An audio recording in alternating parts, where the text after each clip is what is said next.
خیر بعضې خلک بیا دا ګمان کوي چې ګویا کې اول خپل زامنو ته ودونه ورکول ضروري دي یا فرض کدی کونډې وایي د خپل ځان واده کول ضروري دي یا ګزه کونډ نه یي دغه سره موړي پیسې لري مال لري یا مځکې لري او دی دا وایي چې اول زما دپاره خپل واده ضروري دی د هغه مابعده به بیا چیز کوم بیا به زه حج لځم او بعضې بیا عقلان بیا دا ګمان کوي چې اول خپل ځان له کور جوړوم ځکه مینه نه لرم مځکه نه لرم دغه پیسې لرم 15 لک روپۍ یوه واره په دې باندې مځکه اخم کور جوړوم ځکه کور جوړول ضروري دي بیا حج کول پکار دي اول زه ځان دپاره کور جوړوم او بیا حج کوم بعضې بیا عقلان بیا دا ګمان کوي او بعضې ډېر بیا عقلان بیا دا ګمان او دا خیال کوي چې اول خپل بچانو ته کاروبار جوړول لازمي دي یا دکانونه او هوټلان جوړول لازمي دي د هوټلو د دکانو د جوړېدو په سوچو کې حتی چې هوټل به لري دکان به لري خالي د دې هوټل او د دې دکان پر ښایست باندې به 40-50 لک روپۍ خرڅوي د ګراکانو دپاره د 50 روپۍ د پیدا کېدو دپاره د دغه مرداري او ملعونې دنیا دپاره د دې دپاره به دی د هوټل او دکان د ښایست دپاره هغه کې به 40 او 50 لک روپۍ خرڅوي خو ظالم او بدبخته به او دا بې عقل به و حج ته نه ځي حج به نه کوي خدای تعالی داسې ورته په قهر سوی داسې د شیطان پر قدم باندې روان لهذا ګوره کتابو لیکلي دي چې خبردار دا ټوله خیالونه او دا سوچونه غلط دي بلکې چې کله هم د حج میاشتې راشي او د حج داخلې شروع شي او د صرف د حج کولو طاقت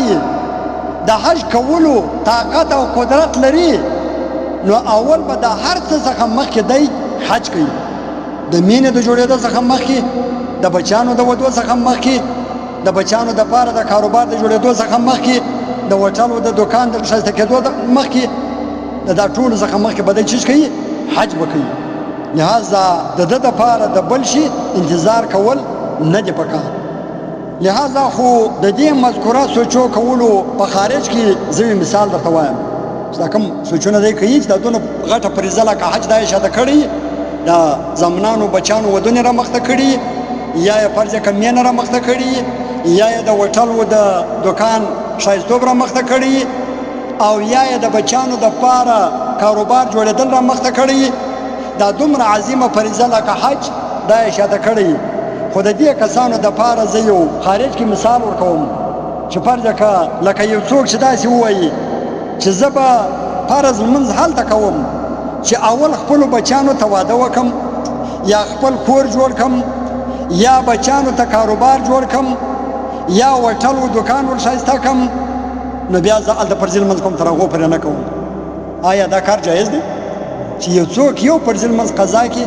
الله تعالی به 2 کروړه 88 کاله په جهنم کې سزا ورکړي پر یو لمونځ قضا باندې دې مشکل حدیث مبارک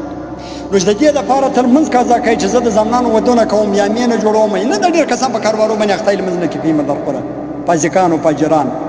نو دغه جایز دی چې څوک پیسې ور د زوی واده کوم د زوی کاروبار جوړوم بیا زه فرضي لمونځ کوم دا جایز دی نو نه دی جایز و د ځان هلاکت دی ځان په جهنم کې اچول دي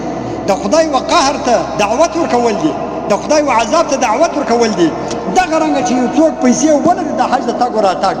او دی د بچیانو د کاروبار سوچ و فکر لري یا د خپل کاروبار سوچ و فکر لري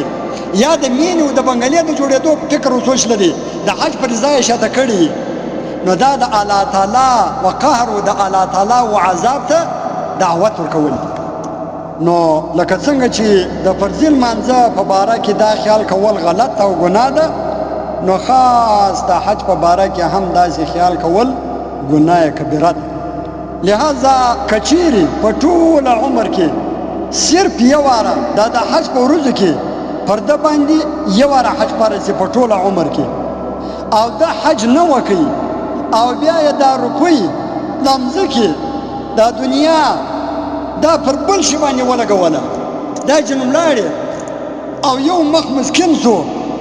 نو هم حج د ده پر ذمه باندې پاته دی که څه هم دی مسکین دی، که څه هم یې ورپې نه لري، که څه هم ځمکه نه لري، که څه هم کاروبار نه لري، که څه هم دا مرداره دنیا بېرته دوباره د ده څخه تللې ده، ځکه هلته پر ده باندې یو واره حج فرض کړی سوی دی چې په ټول عمر کې یو واره حج پر فرض سولو، بیا چې که دی مسکین هم چې پر ده باندې فریضه پاتې بیا که نه وکړي په ګناه کبیره سره ګناهګار دی، سخت ګناهګاره دی. مازې وخت کم دی، سخت وعیدات او سخت عذابونه دي په ورځ د قیامت باندې کوم چا باندې حج فرض شي او دی ظالم نه وکړي، دا بدبخته حج نه نشي ولاړ. دغه ډېر سخت عذابونه په کتابو کې ذکر شوي، رسول الله ډېر سخت عذابونه ذکر کړي، الله تعالی په قرآن پاک کې په متعددو آیاتو کې الله تعالی ډېر عذابونه ذکر کړي، دا رقم انسان لپاره ډېر عذابونه. مفتي عبد الجبار، مفتي عبد الجبار، خدایا ستا دین خادم بچی د هوا آدم، خدایا ستا دین خادم بچی د هوا آدم.